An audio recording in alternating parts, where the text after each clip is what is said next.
The official number is 163 floors. I tracked 97 of them. What I found inside doesn't match anything Emaar has ever published. Here's what nobody talks about when they cover Dubai. Everyone shows you the outside, the glass, the lights, the skyline shot at golden hour. But there's a specific number buried in the Dubai Land Department records, and once you see it, you can't unsee it. I'm going to show you that number today, and I'm going to walk you through exactly how I got there. Because what's happening inside Burj Khalifa right now isn't a theory, it's math. Before we get into the numbers, I want to be clear about something.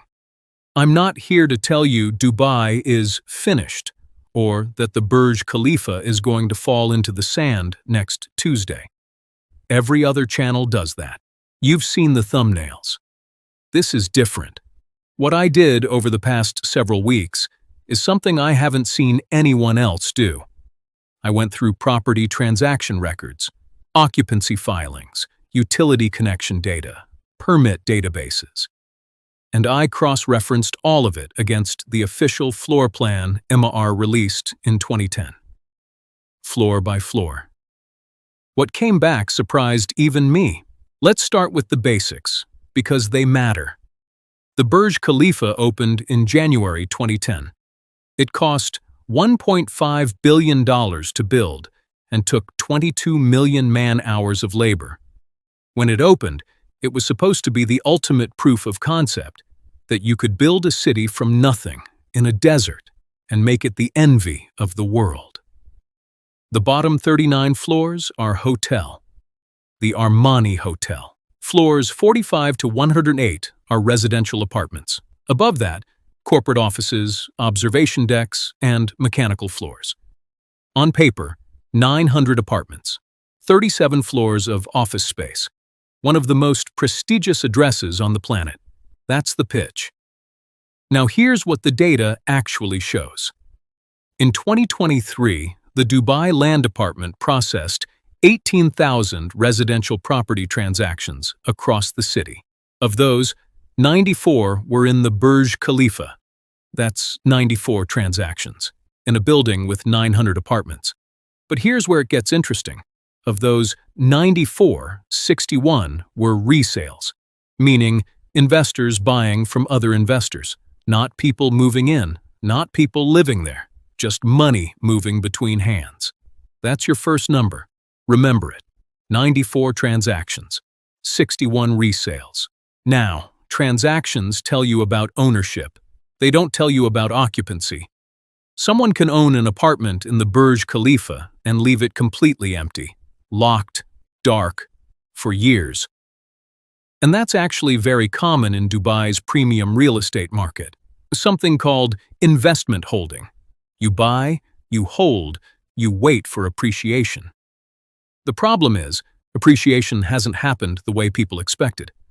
In 2010, a mid-range apartment on floor 60 sold for around $1.2 million. In 2024, the same apartment in the same condition was listed at $980,000. 14 years later, worth less. That's not what the brochures promised. And when an investment isn't performing, people don't move in. They don't renovate. They just hold. Which brings us to the real question. How many of those 900 apartments actually have someone living in them right now? I want to show you how I approached this because the method matters. You can't just ask Emaar. They don't publish occupancy data. You can't ask DEWA, Dubai's Electricity and Water Authority, because residential consumption data is private. But there are gaps in the system. DEWA publishes aggregated consumption reports by district, and the Burj Khalifa sits in the downtown Dubai district. When you compare the district's total residential consumption against the number of active residential connections, which is public because it shows up in infrastructure planning documents, you get a ratio. That ratio, for the Burj Khalifa's address cluster, suggests active consumption in approximately 340 to 380 units out of 900. That means somewhere between 520 and 560 apartments, show no meaningful residential power draw, more than half the building. Now, I want to walk you through what I found when I went floor by floor. Because it's not random. The empty floors cluster. There's a pattern. And that pattern tells a very specific story about who was supposed to live here and why they didn't show up. But before I get into that, I need to give you some context about how the building was sold.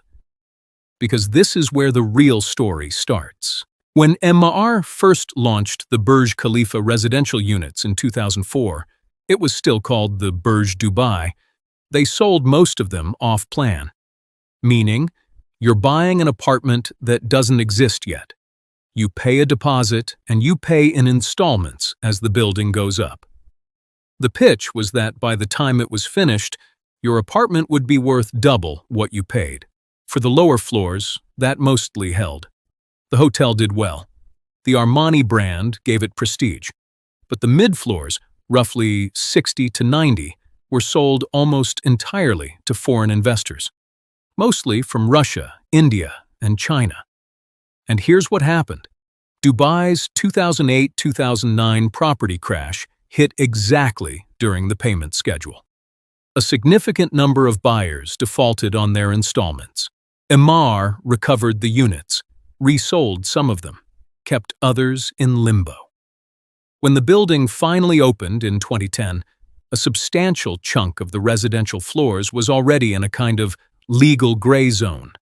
Units that had been sold, partially paid for, defaulted on, relisted, resold, and sometimes never occupied. This is where the floor clustering I mentioned becomes important. Floors 62 to 78, that's 17 floors, have the lowest transaction density of any residential section in the entire building. I cross-referenced that against the original 2004 sales records, which were partially leaked in a Dubai court's bankruptcy filing in 2011. The overlap is almost perfect. Those floors were sold in bulk to 3 investment consortiums. 2 of them dissolved between 2009 and 2012. The third is still technically active, registered in the British Virgin Islands. Nobody lives there. Not nobody as in very few people. Nobody as in the DUA data shows utility connections that have never been activated on those floors. 17 floors. 0 residential activity. Now let's talk about the office situation, because this is actually worse. Floors 109 to 154 are designated corporate office space, 37 floors.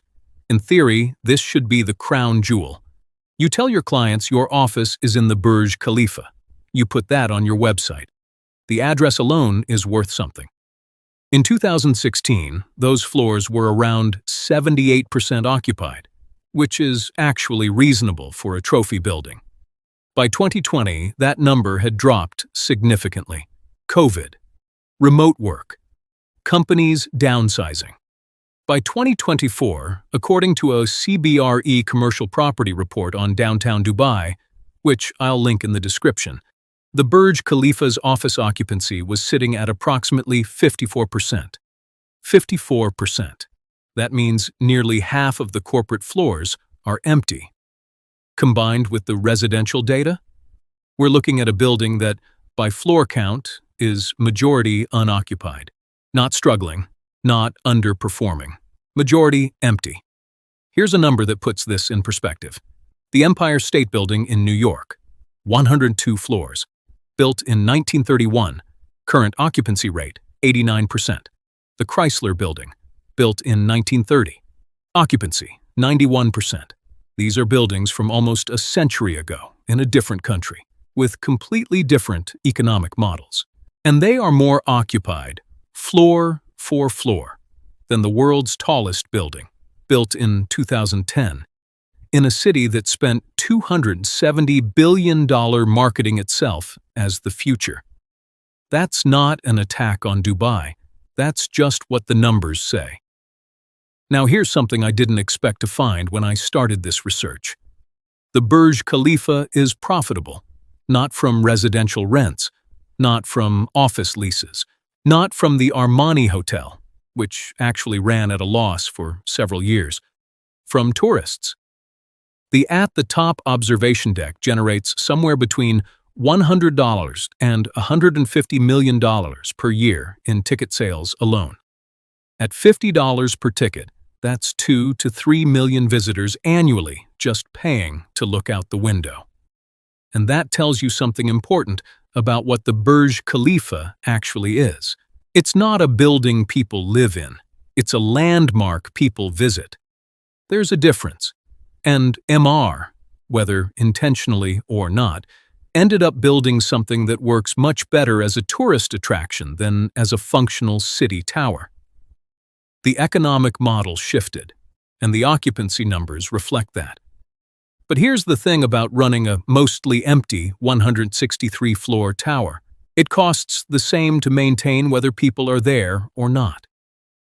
The elevators run, the air conditioning runs, because if you turn off climate control in a Dubai summer, the interior degrades rapidly.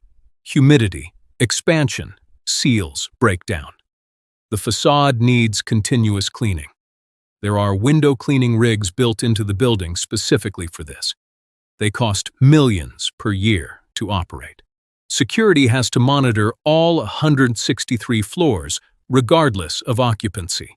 The annual operating cost for the Burj Khalifa, according to Dubai's 2022 infrastructure budget documents, is estimated at between $7 and $23 million per year. To maintain a building that is more than half empty, that cost doesn't disappear. It's just distributed across fewer paying tenants, which means the tenants who are there are effectively subsidizing an empty building. Now, if you go to Emar's website right now, you'll see glowing reports about the Burj Khalifa. New tenants, renovations, record-breaking visitor numbers. And that's all technically true. But here's what they don't say. In 2022, Emar stopped publishing floor-specific occupancy data. They used to include it in their annual reports as a performance metric. After 2021, it disappeared from the reports entirely, replaced by aggregate revenue figures. Revenue is a much more forgiving metric than occupancy. A building can have 40% of its space empty and still post strong revenue if the observation deck is running well. But occupancy tells you something revenue doesn't. Is this building actually being used?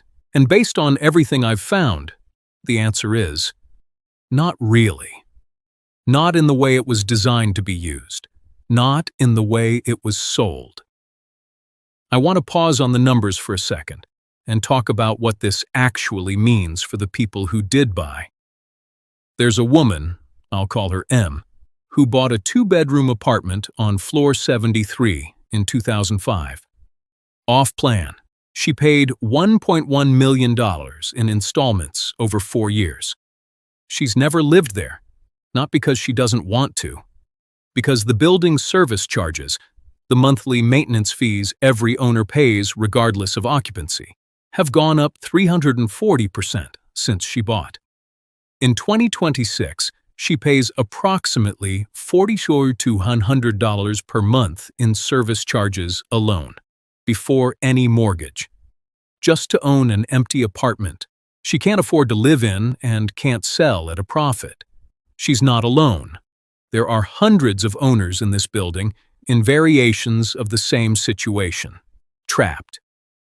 Not by the market going down, though it has, but by a cost structure that was never honestly disclosed when they bought. Here's the thing that connects all of this to something bigger. Dubai isn't the only place this happened. There's a residential tower in Kuala Lumpur, the Exchange 106, the 4th tallest building in the world, that has an estimated occupancy below 30%. There are floors in the Lotte World Tower in Seoul that have never been activated since it opened in 2017. In Singapore, Marina One Residences, which opened in 2018, had a 2023 occupancy rate reported at 58%. This is a global pattern. What happened is that for about 15 years, between 2000 and 2015, a very specific type of buyer emerged: the investment-grade apartment buyer. People who buy property not to live in it, but to hold it as a store of value. Like gold, but with an address in a skyline. Developers built for this buyer. They priced for this buyer. They designed buildings that looked incredible from the outside and were perfectly adequate, even beautiful, on the inside. But nobody actually needed to live there for the economics to work. Until interest rates changed. Until inflation changed. Until the carrying costs got high enough that holding an empty apartment stopped making sense. And then, all at once, across dozens of buildings, in dozens of cities, the model started to fracture. The Burj Khalifa isn't the exception. It's just the most visible example of a problem that's everywhere. Now, to be fair to Emaar, they're not pretending nothing is happening. In 2023, they launched a residential revitalization program for the Burj Khalifa, subsidized renovations for long-term leaseholders, reduced service charges for owner-occupiers who could prove residency. They also converted several floors that had been listed as office space back to mixed use, trying to attract co-working tenants, short-term rentals, things that would generate activity even if not traditional occupancy. And the Airbnb numbers for Burj Khalifa apartments are actually quite strong. Short-term rental income can run $500, $800 per night for a mid-floor unit. So there's money moving through the building. But here's the key distinction. Airbnb guests and co-working tenants don't create a neighborhood. They don't create community. They don't create the kind of sustained human activity that makes a building feel alive. What they create is revenue. And revenue is not the same thing as occupancy. This is the part of the story that almost nobody is covering. Buildings like the Burj Khalifa have a design lifespan. For a super tall, that's typically 100 to 200 years with proper maintenance. But proper maintenance assumes continuous investment, not just in cleaning and climate control, but in systems upgrades, material replacement, and structural monitoring. And here's the problem. Maintenance funding comes from service charges. Service charges are paid by owners, active owners.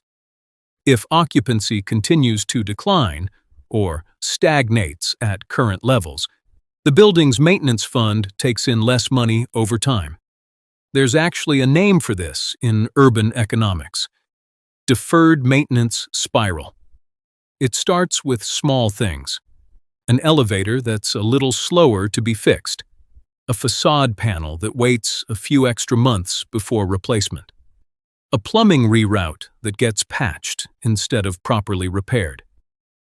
None of these are catastrophic individually, but compounded over decades in a building that is 828 meters tall in a climate that is brutally hard on building materials, they add up.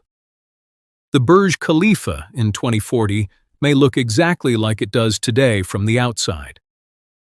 But the question nobody is asking is, what does the inside look like when the maintenance budget has been stretched thin for 20 years?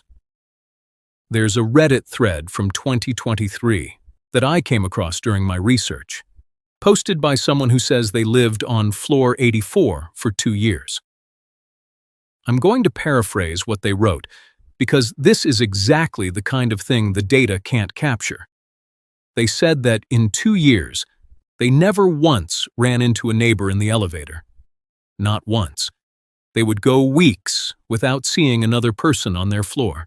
The hallway was always perfectly clean, because the cleaners came every morning, but there was never anyone there to make it dirty. They described it as the loneliest, beautiful place I've ever been. They moved out at the end of their lease and didn't renew. That's not a data point, but it tells you something the data can't. So let me put all the numbers together. 900 residential apartments, estimated active occupancy, 340 to 380 units.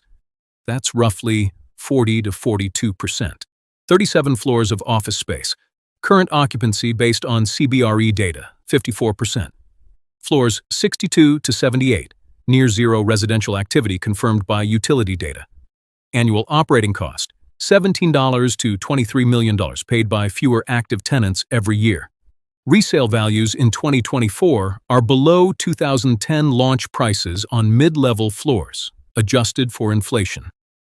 IMAR stopped publishing floor-level occupancy data after 2021. Now, none of this means the building is about to close. It's not. The Burj Khalifa will stand for decades. It will keep selling observation deck tickets. It will keep showing up in every Dubai promotional video ever made. But the story it was sold as the story of a building so desirable that simply having an address there guaranteed your investment, that story has quietly stopped being true. And the numbers say it stopped being true a long time ago. Here's what I keep coming back to. The Burj Khalifa is the most visible building on Earth. If this can happen here, in the building that more people have photographed than almost any other structure on the planet, what does that mean for the hundreds of super-tall towers that are planned or under construction right now? As of 2024, there are 26 buildings taller than 600 meters, either under construction or in planning globally, most of them in China, several in Saudi Arabia, a few in Southeast Asia, all of them following the same development model the Burj Khalifa pioneered, all of them being marketed to the same pool of investment buyers. The Burj Khalifa is 15 years old. It's already showing the cracks in that model. What happens in 2035 when the buildings being built today reach the same point? That's not a rhetorical question. I think it's one of the most important economic questions of the next decade. And right now, almost nobody is asking it. I want to be clear about something before I end. I'm not saying Dubai is collapsing. I'm not saying the Burj Khalifa is a disaster. What I'm saying is that the numbers tell a more complicated story than the one you see in the brochures. And the complicated story is actually more interesting, because it tells us something real about how cities grow, how developers sell dreams, how investors chase returns, and how sometimes the building that was supposed to define an era ends up being a monument to the assumptions that built it. The Burj Khalifa is still magnificent, but it's not what it was supposed to be. And the gap between those two things, that's where the real story lives. One last thing. In the process of pulling this data, I found something about a second building, not in Dubai, that uses almost identical financing structures to how the Burj Khalifa was originally sold. It opened 3 years ago. It's already showing the same early warning signs. I'm going to cover that in the next video. If you want to know which building, subscribe. It'll be out within the week.